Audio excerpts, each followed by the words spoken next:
Game on. Really? Oh, crap.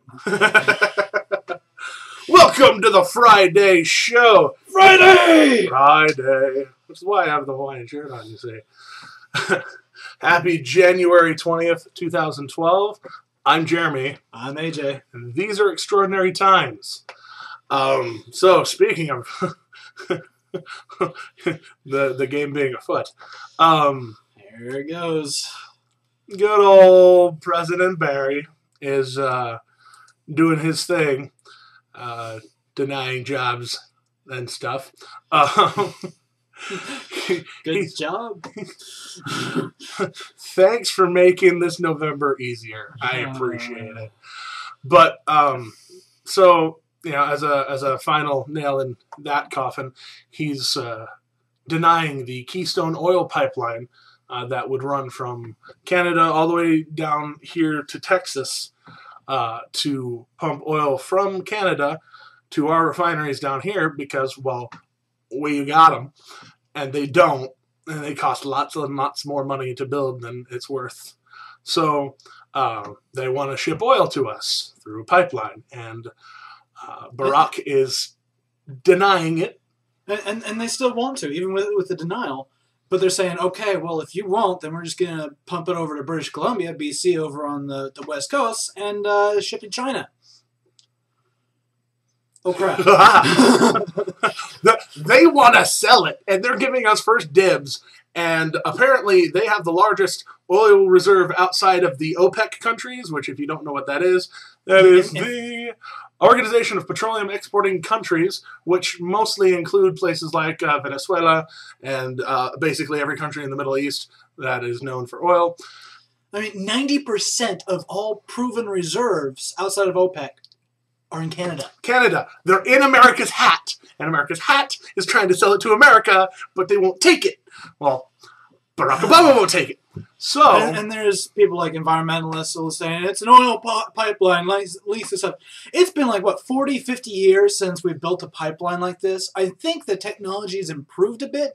Not only that, with all your, looking at it constantly, guaranteed they're going to be taking care of any leaks. You will give them bad press. Oh, look, jobs. We would get jobs from it. Go make sure there's no leaks. Exactly. Have a working wage. Bingo. Happy Job Christmas. Oh my gosh. It's such a no-brainer. And President Obama doesn't see that. That makes me sad. Because I did vote for him.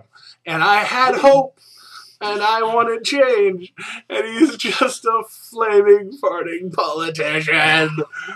I apologize for it on national radio, by the way. You can look it up, I'm sure, if you really cared. Yeah, anyway. I wrote in my own candidate. Anyway. What was it, you, AJ? No, it was Mitt Romney, which I will be voting for again, one way or the other. But anyway, just to throw my vote out there, like, we're not supposed to do. You just endorsed Mitt Romney on our show. No. I like him too. Screw it. All right. Well, something completely different, completely awesome, but also Canadian. Go figure. Canada's got all the news today. And actually British Columbia. Oh, wow, didn't even see that. British Columbia currently has, or at least a company in British Columbia has the biggest emerald in the world. Yeah, I know. I can't even say my own words. But anyway, biggest emerald in the world. And you're thinking, okay, something like that big. You think biggest diamond in the world, and it's like that big. Biggest cut emerald in the world is 57,000 carats. And 25 pounds. It's a foot long. If you've ever held an emerald in your hand, you can tell that weighs nothing. Yeah. And so, not a dense material. 25 pounds of that. It's like a baby. I want to make a Ninja Turtle shell out of it and give it to my daughter. You look at it. We'll give you a link to the article below, but it looks like a turtle shell. It's amazing. Green being my favorite color, emerald's my favorite, gemstone and everything.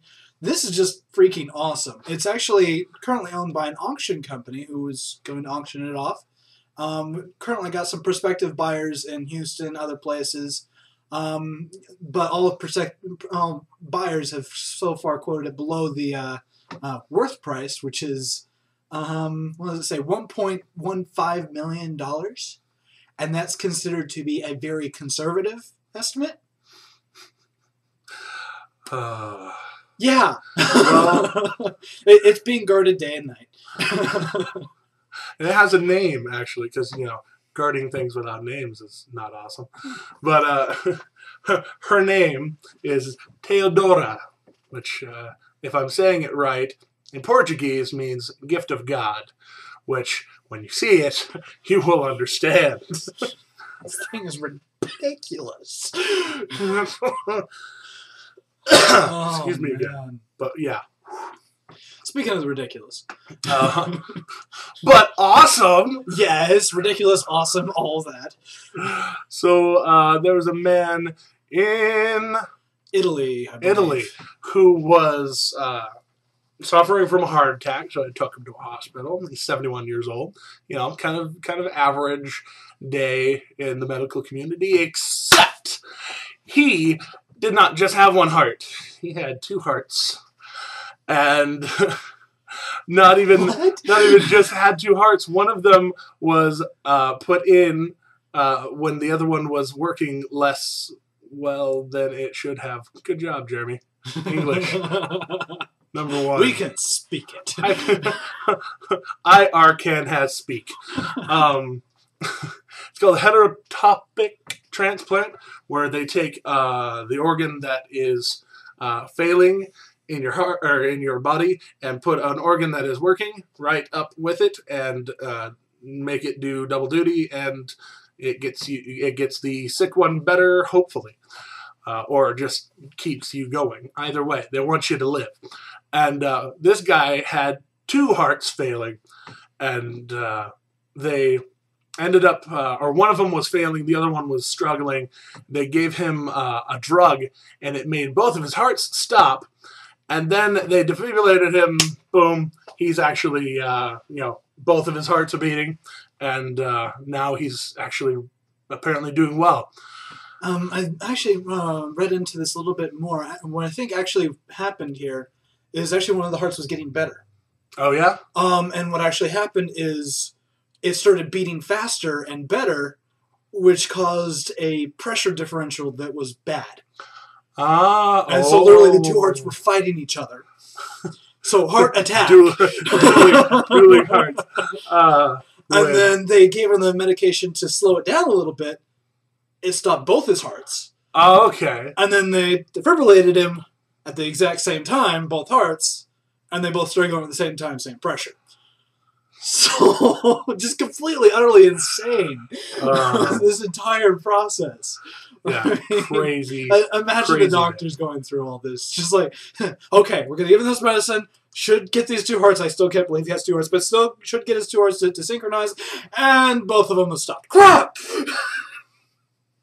It's like an episode of House. I'll be honest.